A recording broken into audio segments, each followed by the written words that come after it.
Hi everyone, I am back to react to Linda Moulton Howe again.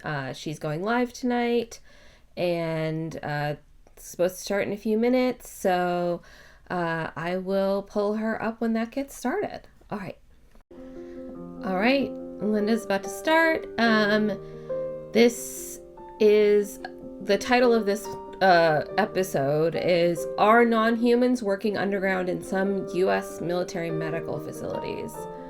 So yeah, I want to know if there are aliens working underground in some U.S. medical facilities, U.S. military medical facilities. Lovely music. Actually, this music is really loud. But also, she tends to read comments, and I did leave a comment on her last episode, so let's see if she reads that. Hi, everyone here and around Hi, the world. Linda. There has been exciting news from a UK Cambridge astrophysicist who has discovered what he calls, quote, the best ever signs of life on another star system. Okay. And it's the first time humanity has seen potential biosignatures on a habitable planet, close quote. Okay. What are Professor Niku Madhusudan is talking about biosignatures that we associate with algae on Earth. The planet is called K2-18b, which is 124 light years from Earth and nearly 3 times the size of Earth. It was first discovered in 2015 by NASA's Kepler. Okay, let me just say that this is where I like Linda. Like, she picks, I haven't read this. I know that there has been a lot of talk about exoplanets in general recently, like a particular exoplanet that they found. But like, this could be legit. It sounds like it could be legit to me. You know, it's like her whole thing. I heard her do a talk about like artificial light on exoplanets, which again is something that seems plausible that we could find someday. But it's also not as fun as when she really talks about the aliens. Anyway. Mission. And now, 10 years later, with the incredible James Webb Space Telescope, biosignature gases have... This is algae. It's talking about atmosphere. It's talking about algae. Like, not the kind of complex beings that Linda focuses on, like the Greys or the tall whites or the Nordics or whatever. This is talking about there could be like algae on this other planet, which is a different claim. They are dimethyl sulfide, or DMS, and dimethyl disulfide, or DMDS. On Earth, those two gases are linked primarily to microbial life, such as marine phytoplankton that we also know as algae that grows in water. Astrophysicist Madhusudan says the presence of she's making both effort to gases, pronounce the name. quote, suggests the planet may be teeming with microbial life, close quote. Yeah, And sounds then, cool. in news back on Earth in the past few weeks, I have received a couple of confidential military aerospace reports. Yes, About confidential eyewitness reports. encounters deep underground inside some medical facilities on military bases Oh my God, where she's breaking the non-human news. ETs are allegedly working with humanoid Homo sapiens. Sorry. This is what I'm talking about, right? Okay, it's like, oh, this guy found, there are compounds on these exoplanets that may be linked to, like, algae on Earth. All well and good. I love science. But this is the shit, right? Like, this is what we come here for. The non-human entities working at underground military bases. Ugh, I'm so excited. On January 8th, this new year of 2025, I received this email from a retired U.S. Linda truly lets literally anyone email her and just say some shit. And she totally believes it. Army combat medic specialist, now living in the Southeast United States. Quote, my name is Kenneth, not real, but that's what he chose. I am in urgent need of assistance. I have been sitting on what I believe may be important information. Something deep inside is telling me it's an important part of a larger puzzle. I feel silly by saying this, but anyway, here we go. This info was obtained, I believe, through remote sensing. Oh my god!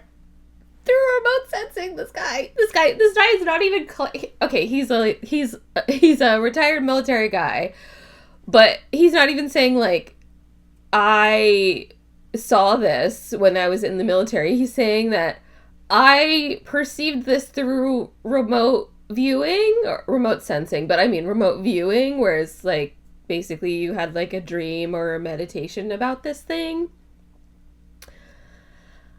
Linda, why is this even worth telling us about?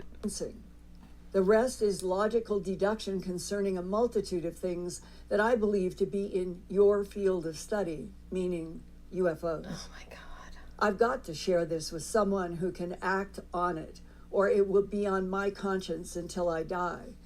There is too much to put in a message. Oh my God. But below are some of the topics that I have this information guy on. He's telling you he made this shit up. Unknown military base descriptions and numbers involved, locations described, shadowing, and possible future What is events. shadowing? In addition, I believe I am experiencing something I can only describe as a personal attack in my dreams as of late. Something has changed or accelerated, close quote. Oh my God. So this is the confidential military reports that she's received. Is someone, codename Kenneth, emailing her and being like, I guess earlier she said retired military, but like, not saying when I was in the military I saw this stuff. No, I've seen all of this stuff with the aliens through remote viewing and deduction. Like, Linda, why? Kenneth sent me a copy of his DD-214 that shows he entered the U.S. Army on January 9th, 1992. Again, Carrie Poppy from the Ona Ross and Carrie podcast, as I recall, made a fake one of these and sent it to her, like a very obviously faked one, and she accepted it. So, like, I don't know if this means anything. And 5 years later, left the Army service on November 11th, 1997. His permanent duty station was Fort Lewis, Washington State in the Northwest. I was a very curious soldier, and when you work in a hospital that's been brand new and built, and I was kind of raised around hospitals because my father was a manager of radiology and nuclear medicine in North Carolina. So we were always in and out of the hospital, his work, and I'm always fascinated with the hospital. So I took it upon myself to explore. Now, what I found curious was the lower levels of the hospital, lots of doors. Okay, so this is Kenneth, and he is wandering around a hospital in Tacoma, Washington. And he is familiar with hospital things because I guess his father was hospital staff. I don't know why that's helpful to the aliens part, but no signs. These doors all required card. So is the back rooms. You found the back rooms. Everyone in Madigan Medical Center is issued a ID card that you scan. What city and state is this? Ooh, someone just gave Linda a $20 super chat. Tacoma, Washington, at Madigan Army Medical Center. Like I said, I took it upon myself to explore. I started noticing one or two people, and this happened, I would say, twice. The first night, I encountered a night in the haunted house? Female soldier. The problem was that this person didn't have any rank, and they were in full battle dress uniform, BDUs. or camouflage, whatever you want to call it. Okay. And when I asked her a question, she just stared at me blankly. Uh-huh. The first thing I noticed when I got near the individual is I felt that feeling like whenever you enter a room that's got a lot of people in it that are either angry or upset. Okay, so I've obviously been pausing, so I'm not keeping up with the live stream, but in my window I can see like the live stream chat, and someone just sent a message that said fetal alcohol syndrome can cause wide set eyes. So what is coming? What is coming? It's like being sent to the principal's office, like feeling you're spooked, I guess is a better term. And I had to ask the question twice, are you looking for something? Okay, so he saw this woman, female soldier, in like camouflage, who didn't have a rank. I don't know enough about the military to know, like, I guess maybe some kind of badge or something. And he felt scared of her, and she stared blankly at him, and is that supposed to mean something? The second time, I just got a straight no, and the person just turned around and walked off. I also can tell you that their face. Okay, so he felt like scared. He felt scared of her. She stared blankly at him, and then when he asked if she was looking for something, she said no and walked away. And this means she's an alien? Wasn't quite. I want to say that her eyes were too far apart. Mm-hmm. This is where the fetal alcohol syndrome comes in. I encountered, I want to say, a male.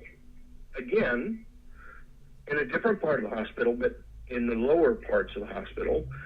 No rank, no insignia. It was like you just took somebody that needed clothing and just threw on BDUs so they wouldn't be walking around in something inappropriate.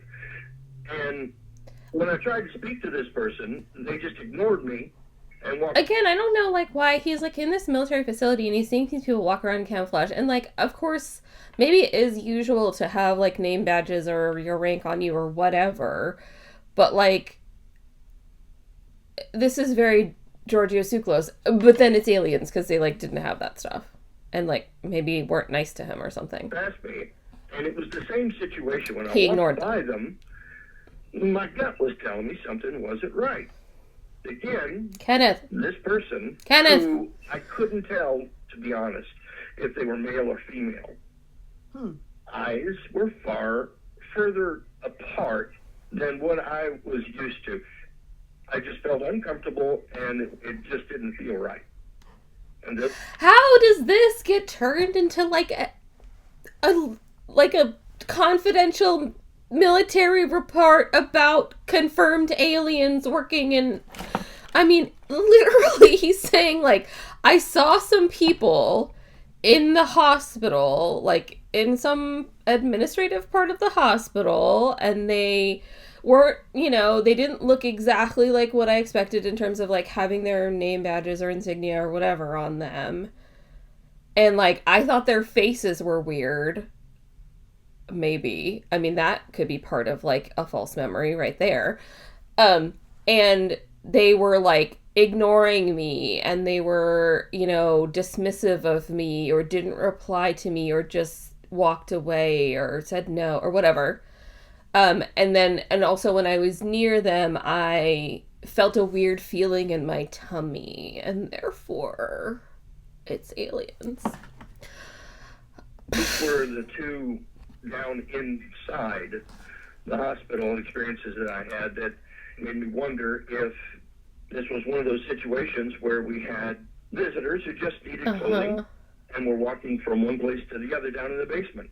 Well, why would your mind and gut go to extraterrestrial? Good question, Linda. It goes there now because I have dreams. I want to say they happen when I'm asleep. Sometimes. I hate the dreams. I hate this. This is always such a big feature of, like, Linda's stuff, is it's, like, some dude who's just, like, I had dreams and they meet in some. I mean, for goodness sake. Anyway, I need to stop. There's this scary feeling, malevolence, and it was identical. Scary feeling of benevolence? That I got when I passed those two in the hallway. So it made me wonder if that's what that was, because in those dreams that I've had, and there's something in addition that happens. Oh my God. I get what I call a painful static in the direction I'm looking at. In your dream? Electrical sparks shoot into my eyes, or in my mind's eye. In your dream? With this feeling to look away. Don't look there. I'm not supposed to look there. The implication that you are drawing that the lower hospital rooms were not part of the military base on the ground, but was a base for something else below the military base for extraterrestrials. Yeah, that's pretty much that it was a hospital. All the latest advancements that the Army had. That Army Medical Center is like one of those grand gems, or it was when I was in as a medic. They had all the latest advances, the newest MRIs. But you never had any kind of a briefing by a superior officer about extraterrestrials. Obviously, or he would have told us about that, because that actually sounds like something. No, but I did get talked down for being down there. I was told never to go down there again. Maybe because you were bothering the people down there. Overstepping my bounds. But then again, if my card reader worked, I didn't understand why. You know, because I go anywhere my card reader would go. Maybe it's because you weren't expressly forbidden, but you were clearly bugging the people down there who you thought were aliens. If any of you listening tonight, in or out of... Oh, does this mean that's all we get? Is that just that? About, but if... Sorry. I'm just like, she's talking. I'm losing track of what she's trying to say. I mean, I guess she's telling us, like, put it in the chat if you've also seen these ETs in underground medical whatevers. Someone in the chat said that long-term care and medical services are being taken from individuals who are truly affected by the process of working around a civilian being visited by advanced engineering ETs. Okay. I saw a silent dark squadron of 4 or 5 I don't need to read this. Linda's going to read this. Sorry. Linda is making bank off this chat. There are a lot of super chats. Experience that you can share. Not all right, I might end up editing out some of this because, like, this is boring and the comments aren't that welcome interesting. Welcome to Earth Files. Yes, thank you, Linda. That was a fascinating report that you've just brought us, and we'll go back to our audience and see if anyone else can add to that or have any questions. But first of all, I want to start off with the announcement of your speaking engagements at Contact in the Desert. I wish I was going to Contact in the Desert. I truly wish I was going to Contact in the Desert. It's so expensive. It's like $500 for a ticket. Below the video, for like the basic ticket for all the days. And in our chat. And it's like in Palm Springs or somewhere really expensive. On the other side of the country from me. And I'll be there, of course. I'm going to go someday, though. Meet us and come up and talk with us and watch your presentations on the latest in the updates as we go forwards. Meanwhile, back in Washington, Representative Anna Polona-Luna, the chair of the task force. Oh yeah, one of a MAGA weirdo. Great. Has just released then get involved with her. UAP investigation timeline on the schedule of classified briefings, roundtable discussions, and a full public hearing. As if she doesn't have anything better to do. Actually, I'd rather her be doing this. Because she's a significant step forward for congressional UAP oversight. Anna Polona-Luna, Florida has released the following official timeline, and I think we're going to be posting followed a beach ball-sized white orb for a mile down the main drag. Also rode bike towards massive gray rectangle. Tree trop. Midday. A lot of traffic. Seemingly was only seeing it. I cleared trees and it cleared trees and gone. With the following key targets. April 29th. Classified skiff. Drones is everywhere. Information facility briefing will take place. Chat is something else. Congress to meet directly. Okay, well, what is Linda saying? And off again. I think that Congresswoman Luna is going to have some surprises, and that hopefully at Earth Files, Linda, I don't think will she's be someone able that to you should be also friends with. Contribute through I think she a couple sucks. of the whistleblowers I know who would like to communicate something more. Reports that we were getting from Okay. right up, I'm going to turn them down and I'm going to read some messages from the chat because they're good. last year. I seen a huge white tic tac in a clear blue sky. This is from Dark Jedi Order. It just appeared from nowhere, hovered for about 30 seconds, then flew into infinity. It went so fast it looked like it stretched. Simmons is to hold Okay. hearing on unauthorized drone Um, over US military. I do people's hair who I think have an implant but are 100% unaware of it. Thanks, Sean Z. Maybe you should tell them. On securing the skies, addressing unauthorized drone. I have what I think is either an inspired idea or a download. It feels urgent to get out. People are supposed to start painting landing pads on parking lots, welcoming messages. Silly, right? Yeah, that's dumb. That's dumb. And you can watch the live stream. Real silly. There's a link authorized. Look into MH370. We teleported that plane. Ugh, it's kind of gross. Counter. Jesus. which is Okay, this tell chat the has public gone anti-Semitic. they I are can't. investigating, and that it probably is somebody coming from Europe. Linda, tell your They mods. can use I would never forget the day I stood close to a non-human on a bus my way home from work. This woman was human-looking, but she was looking at me as she knew that I recognized her. yes. Also, You know, I think that this is like one of those moments where, like, you know, you think, like, hey, no, everyone can see the holes in this, right? Like, this is too obvious. It's too simple. Like, someone just emailed you and said they saw some aliens in a hospital basement, and that's that. But, yeah, the people who watch Linda believe this because they have had experiences. Whitley and I did a show about 4 or 5 months ago in which he has come to the hypothesis that one of the reasons that some of the animals that are targeted are the ones that are targeted, cattle being probably at the top of the list, is because the copper that is in the hemoglobin of certain strains, bovine and others, is different from the copper that they might have been left with if they didn't have these animals.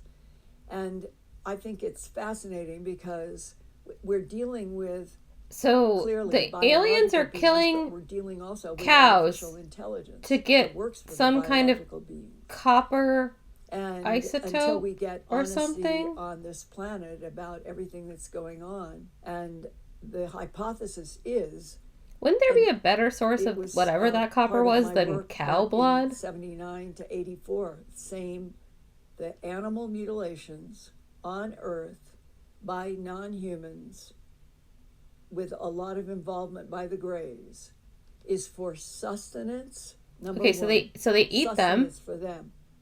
Number two, the harvest of sperm and eggs for genetic manipulation, and that the genetic cow manipulation clones. may be one of the keys to the non-humans trying to survive. Cow with genes are going to help is the a kind aliens of survive? Context in which I'm very much All right. Lenny Cruz is in the live chat tonight. She's a regular contributor, and it's good to see you here. She says that she saw on Friday the 30th of December 2024 4 illuminated plasma doobie joint-shaped UFOs outside her hospital window. 2 big UFOs the size of buildings and 2 jet fighter size. After I suffered missing time and a broken shoulder and arm. She's going to give us So she was like in a information on this. hospital Contact us. She says she's having with serious injuries, probably on some heavy drugs, because if she broke her shoulder, I mean, that's extremely painful. So she's probably on like a morphine drip or something. And she saw, spaceships outside of her hospital window. All right. This is the level of evidence that Linda is working with. please And contact us. if you can please put phone numbers in your emails or your texts, it would save me. I have to wait Oh my and go God. through the processes to wait I'm for so phone tempted. numbers. And it would be so great. I know that some people can't, and I totally understand. I am trying myself to have influence on a world where I wish everything was open and free and we could discuss about the implications.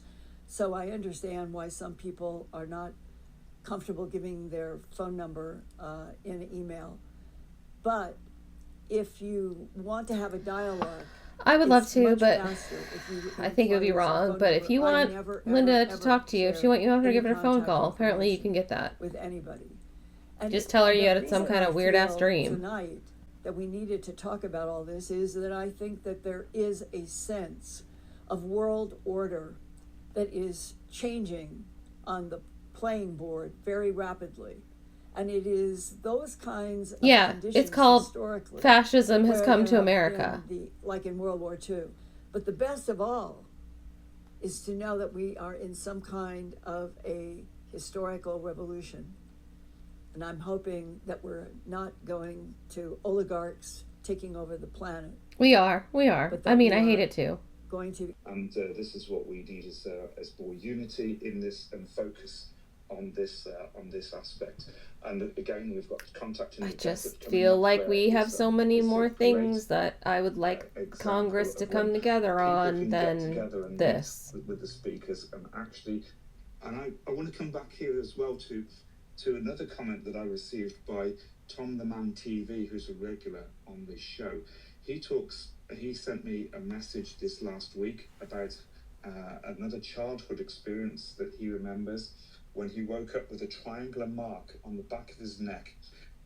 He told his mother. Did he lay on like a block or a toy or something? And said, "You're burning up." I'm reading from his message here. Mm-hmm. "You're staying at home today, so go to your room." And he says, "This is where the tale gets weird, even for me."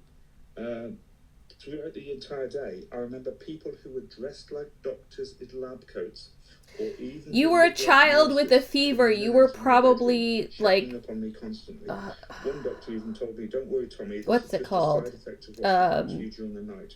You'll be well again soon." Not delusional. I mean, yeah, delusional, I guess. I really like that doctor. Later on that night, my mum came to check in on me. She looked at the back of my neck and said, "Well, whatever that marking was, it's gone now." Yeah, because it was like a little indent from you laying on something that was triangular. "Mom, next time I get sick like that, could you call that doctor who visited me today? I liked him. He was really nice to me." Mum looks a bit puzzled at me. "What doctor?" "I did not call any doctor for you today."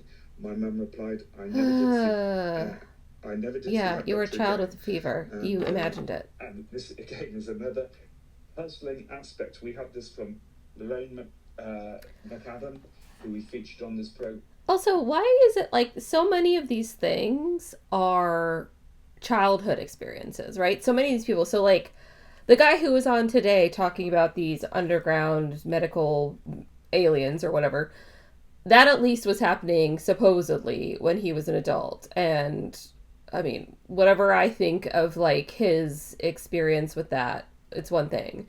But why is it always like there's so many of these that are just when I was a child and I was sick, or I was a child and I had a weird out-of-body experience or a dream or whatever. Like, I don't mean to say that children can't have things, extraordinary things happen to them and have credible stories about it. But frankly, if you are a child stuck at home, you're sick, you have a fever, and you hallucinate, maybe that was what I was looking for, a doctor that didn't actually come visit you, like, why are we believing that is anything other than just something that could happen if you were a child with a fever?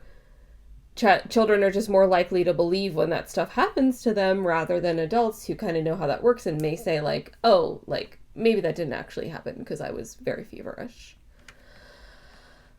Like all these 45-year-old people being like, I had a dream when I was 7 and then the aliens. We did about 4 years ago. Someone in the chat said, this reminds me of that one time Michael Jackson came over to my house to use the bathroom. I think this is a joke. It's so hard to tell with these people, but I enjoyed that.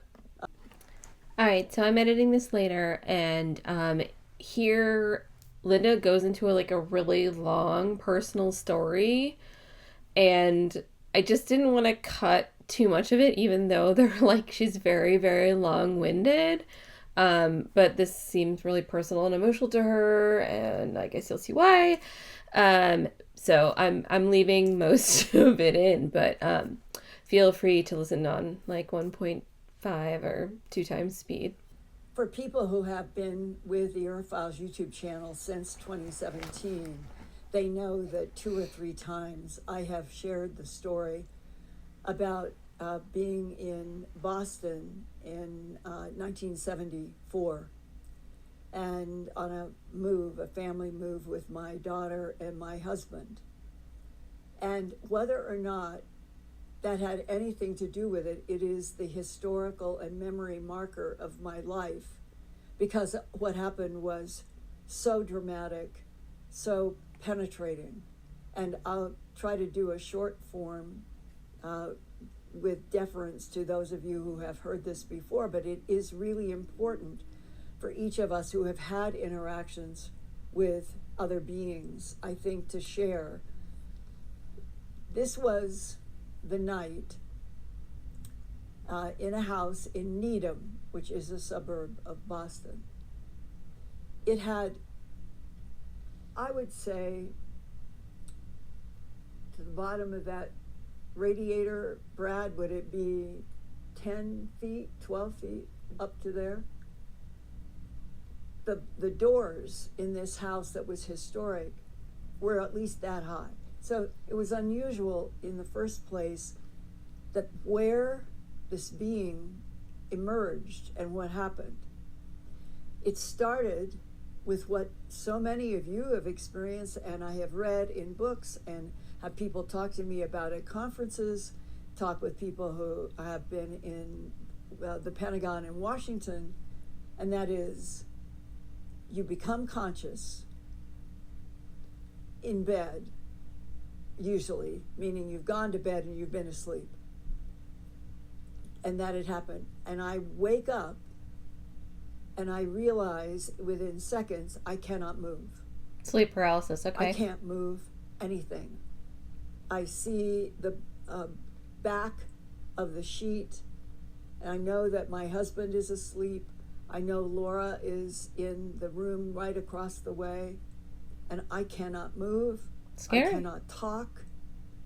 But at that point in 1974, I was not into any of the material about UFOs, ETs, animal mutilations, abductions, and all of it. It didn't exist.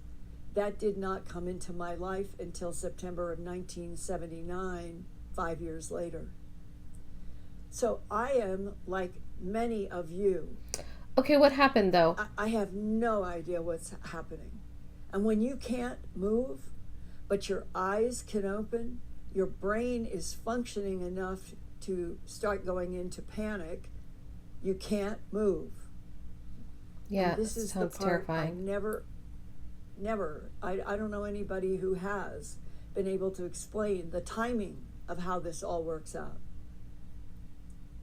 Suddenly, because I remember that I was like this on the sheet.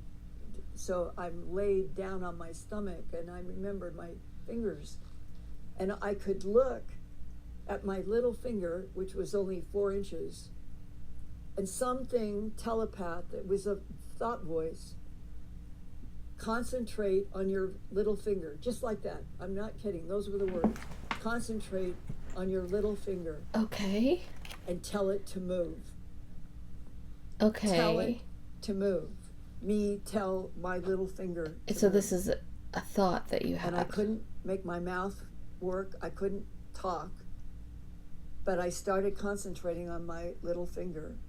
And by God, it quivered, it moved, and it was like somebody picked me up and rolled me up like this. I came from being flat down on the sheet to completely up And there, coming through that big historical, bigger than normal doors, was a figure. Was it a shadowy figure? Black. Yeah. It had a hood. Yeah, that's typical of sleep paralysis. Like this, not here. And it was almost as big as the space up. I mean, listen, like, again, sleep paralysis, totally terrifying. Sounds so scary. This experience, I'm not surprised that this experience has stuck with her. But the fact of the matter is that people who have sleep paralysis report very, very similar experiences where, you know, they can open their eyes, they can see, but they can't move. It's very scary, and they see a dark figure, like, in a corner or, you know, somewhere, like, in the room with them. Like, people with sleep paralysis just, almost universally, like, have this experience. It's part of the sleep paralysis itself, in my understanding. So again, I can understand why this was scary and why this stuck with her, but, like, this is just part of a sleep paralysis experience. That figure, like, doesn't actually exist. It wasn't actually there. It's just an artifact of what your body was doing right then. The Needham Boston door. At that point, when I think back, I don't know if I was still paralyzed in muscle or I was so shocked, whatever it was. My normal energy, my normal self, I think, would have been to jump out of the bed and run toward it. Say, what? Why? Why would you run toward it? That seems like a bad idea. That happened. I couldn't move normally. And this huge hulk, slowly, not like stepping, but like floating, came right to the right end of the king-size bed. Yeah. And at that moment, with this big hulk, came another thought voice. Like a thought. Say the Lord's Prayer over and over and do not. This was not telepathy. This was just something you were thinking. And I immediately, Our Father who art in heaven, hallowed be thy name. Also, like, why would that work against aliens? And I continued talking out loud. Bang! Now the ceiling was high, and filling the room at the end of the king-size bed was this whole cross that came up. I think she was falling asleep again at this point. It was bright. This sounds like a dream. Pure white, in the shape of this cross. And also, I do have questions about, like, how does Christianity work in with all of this? Like, how does Christianity work in with the existence of aliens? Like, is Jesus, like, for the aliens too? Like, are the Jesus that Christians believe is here on Earth, is he for the aliens too? Like, were they supposed to find out about him somehow? I mean, I guess Linda does think they've been here, so maybe they do know. But also, like, first of all, if you're an alien, like, why would you be like, oh, like, anyway. Or do all the aliens get their own Jesus, maybe? I mean, I feel like that would make more sense. But anyway, like, it just feels like Christianity and the existence of aliens, it just raises a lot of complications. In fact, there's a really good book called The Sparrow. It's like one of the best books I've ever read. It's sort of like sci-fi, but it's about this Catholic priest who basically goes on an expedition to, like, an alien planet to meet these aliens. That makes it sound really corny, but it's actually amazing. But again, even then, like, how do you reconcile all of this? I don't know. Reasons that I still don't fully understand. I never stopped saying the Lord's Prayer that I had been told to do. Even when I wanted to yell and run and grab the cross. And it is still there. The hulk is still there. Mm. And then what I felt happened is that this story is already so long. You know, to when she fully anchor tells us it takes like an hour. for salvation. In a strange way, that's what it was about, a fight for your life. But it was taking place in a dimension and frequencies I do not understand, and I've had so many people, after I have shared this story that happened to me in 1974, and they come and start sending me letters and emails and various communications about them having something so similar. Yeah, because they all have sleep my paralysis. case, I have no idea how long it all went on, but it was very interesting that when it ended,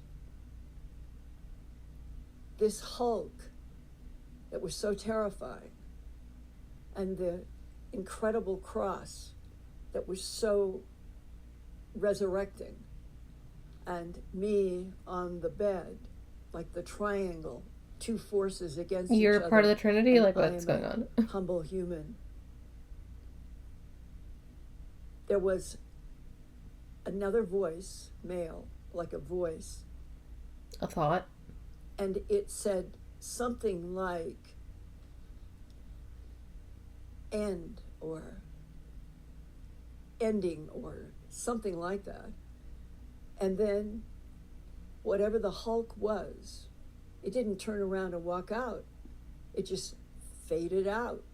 And I am there and I am drenched. I am literally drenched.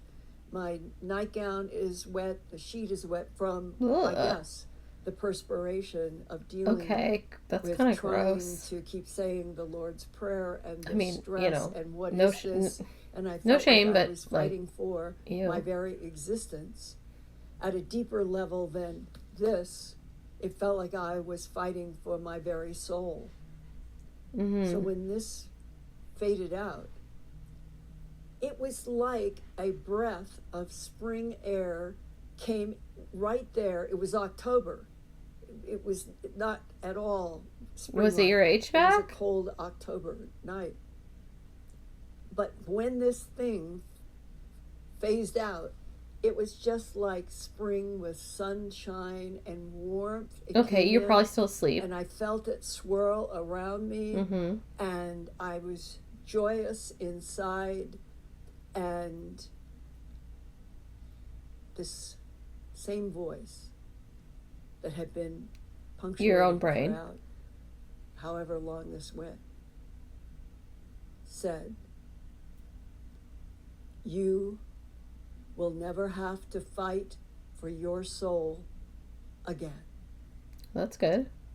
Okay, well, that was a really intense story from Linda about how she had sleep paralysis, and so this was in 1974. I know her, like her whole cattle mutilation stuff was in 1979, I believe. Yeah, I mean, again, like, this is the thing too, is that she knows about sleep paralysis. Like, she's mentioned it in other places. So this, to me, raises the question, is she just assuming that everyone who's ever had a sleep paralysis experience has seen encountered aliens? Because otherwise, how do you explain this? I mean, I think scientifically or whatever, we'd explain like, oh, okay, well, you're you wake up and you're sort of like not completely in a waking state, or your body isn't awake yet. Whatever, your brain is doing things that like makes everyone who this happens to see this like dark shadow in the corner or a figure or whatever. Like, it's either one or the other. It's either that everyone who has a sleep paralysis experience has seen an alien, or that sleep paralysis is like a biological phenomenon that happens to human beings, and it's just completely, in line with everything else we know about reality. I mean, I guess there could be some mix of the two, but the thing is that you would never be able to tell. You would never be able to tell if it was an alien or if it was just your brain doing weird things. And I mean, honestly, some of this sounded like she had also, like, maybe had sleep paralysis and then fallen back asleep and then had these, like, visions of the cross and, and she's like, oh, like, I was being contacted by this voice, but that's just a thought in your own head that you're having while you're dreaming, or, in sleep paralysis or partly asleep or whatever. I mean, I know this was like a profound experience for her, and I don't want to be too glib about it, but like, I mean, this is Linda's whole thing. Like, this is Linda's whole problem, right? It's just that, like, someone can call her and be like, I had a dream about I had a dream that tells me that, these random people I ran into in the basement of a hospital were aliens. And she's just going to take that seriously as some kind of evidence for something that she already wants to believe in. Anyway, typical Linda. I hope you enjoyed this. I'm sure there are a bunch of like really choppy cuts throughout because there was so much boring stuff in there. Anyway, yeah, well, I'll be back with another reaction of some kind, probably to Linda again, whenever I feel like it. See ya.